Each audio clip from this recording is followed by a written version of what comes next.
we the people of the United States, in order to form a more perfect union. I just love the sound of those words. I know I do. I mean, with everything going on recently, I've been surprised at how many people do not know the Constitution. Heck, I've been surprised at how many gun guys don't even know the complete wording of the Second Amendment. So, to go with my last video, which seemed to be slightly popular, I decided I'd do a video on the Bill of Rights. And I got my friends to help out again. And so what we're going to do this time is we're going to state the amendment and then just going to give you a little breakdown. A lot of it's written in Old English style language, so a lot of people don't get it. So I thought I'd do a little video, especially for a lot of people, a lot of younger people don't know it because it doesn't seem like they teach it in school anymore. So anyway, here are my friends, and these are the Bill of Rights. Amendment 1. Congress shall make no law respecting an establishment of religion, or prohibiting the free exercise thereof, or abridging the freedom of speech, or of the press, or of the right of the people peaceably to assemble and to petition the government for a redress of grievances. This amendment allows me to say whatever the hell I want. The Third Amendment to the United States Constitution reads as follows. No soldier shall, in time of peace, be quartered in any house, without the consent of the owner, nor in time of war, but in a manner prescribed by law. The Third Amendment to the Constitution was brought about because the British Parliament enacted the Quartering Acts in 1765, long before the Revolution. It required American colonies to pay the cost of housing British troops in alehouses, inns, and livery stables when there was insufficient space in the barracks, the British barracks, if you will. Now, after the Boston Tea Party, the Quartering Act of 1774 was enacted. It was one of the most intolerable acts that pushed the colonies toward revolution. Now, that was in 1774. The latter Quartering Act authorized British troops to be quartered wherever necessary, including private homes. Oh, that was just another straw that broke the colonists' backs. They were required to pay to house the British troops that were crushing them and oppressing them, and and tyrannizing them. So that's why the Third Amendment reads, no soldier shall in time of peace be quartered in any house without the consent of the owner, nor in time of war, but in a manner to be prescribed by law. The Fourth Amendment. The right of the people to be secure in their persons, houses, papers, and effects against unreasonable searches and seizures shall not be violated, and no warrant shall issue but upon probable cause supported by oath or affirmation, and particularly describing the place to be searched and the person or things to be seized. What does that mean? It means that everyone has the right to not be searched or to have their things seized unless there is a valid reason. That valid reason must be backed by the facts of what is to be searched or what is to be seized and presented to a judge in order to grant a warrant. No person shall be held to answer for a capital or otherwise infamous crime, unless on a presentment or indictment of a grand jury, except in cases arising in the land or naval forces, or in a militia, when in actual service in time of war or public danger. Nor shall any person be subject for the same offense to be twice put in jeopardy of life or limb, nor shall be compelled in any criminal case to be a witness against himself, nor be deprived of life, liberty of property without due process of law, nor shall private property be taken for public use without just compensation. Okay guys, so I just read the Fifth Amendment. So basically what the Fifth Amendment entails is you have the right to have a jury present at the time of your trial. You have the right to have a trial by jury, which in most cases is you're better off that way, so that it isn't just government officials judging you. You're going to have 12 people that think rational. They're going to come to a conclusion whether you're guilty or not guilty.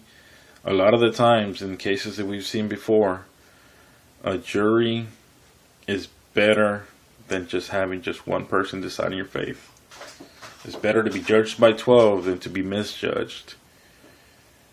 Another thing, you cannot be tried twice for the same thing. That'd be called double jeopardy. You can't have that.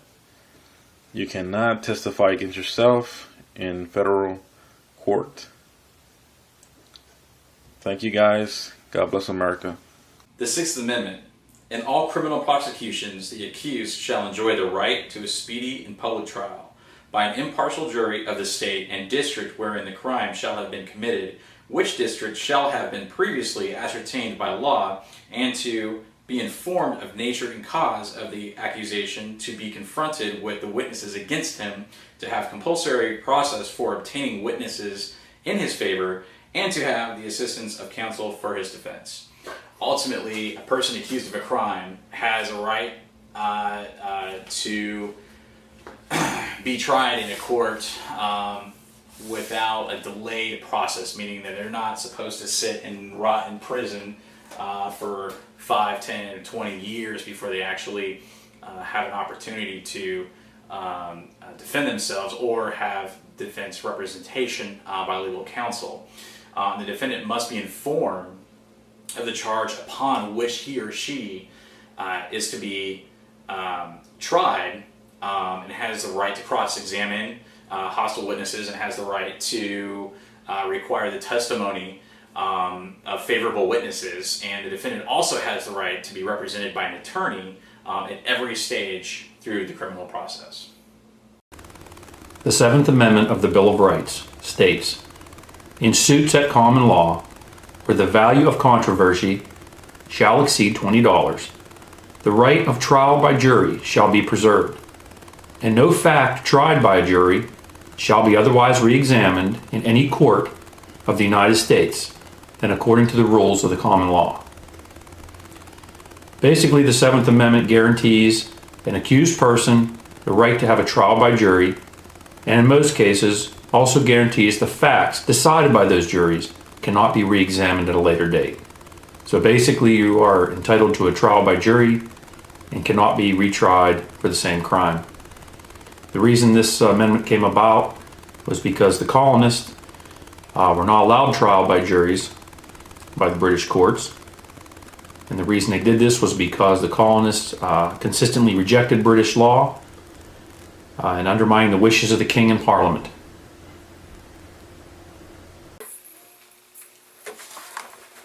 Yo, what's up guys? Alkaline here, and I'm hitting you with the 8th Amendment, so let's check it out. It states excessive bail shall not be required, nor excessive fines imposed, nor cruel and unusual punishment inflicted.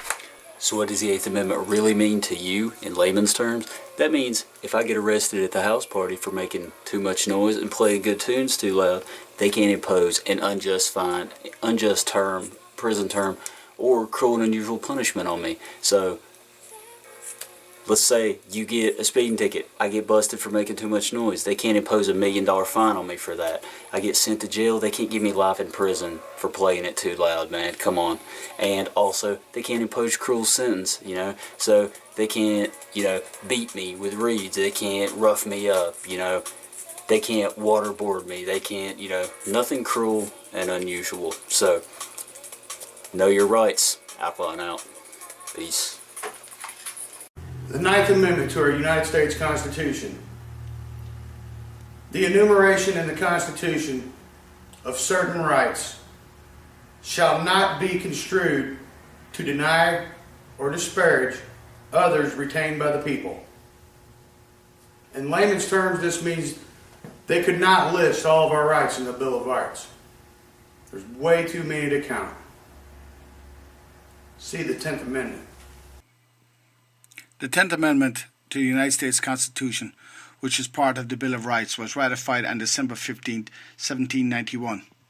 The 10th Amendment states the constitutional principle of the federalism by providing the powers not granted to the federal government by the Constitution, not prohibits to the states, are reserved to the states or the people. When James Madison introduced this to Congress, he explained that many states were eager to ratify this amendment, despite critics who deemed this amendment was unnecessary. How lucky we were that James Madison was a wise man. Now, the Second Amendment. A well-regulated militia being necessary to the security of a free state, the right of the people to keep and bear arms shall not be infringed. Basically, our forefathers feared the possibility of another tyrannical government, so they wanted to ensure that the people had the ability to defend themselves against future tyranny. So, being said that, there would be need for the people's militias, and you couldn't have a militia if you weren't allowed to have arms. So they wanted to ensure that no future government could possibly take your firearms, so that you would be able to defend yourselves against a tyrannical government.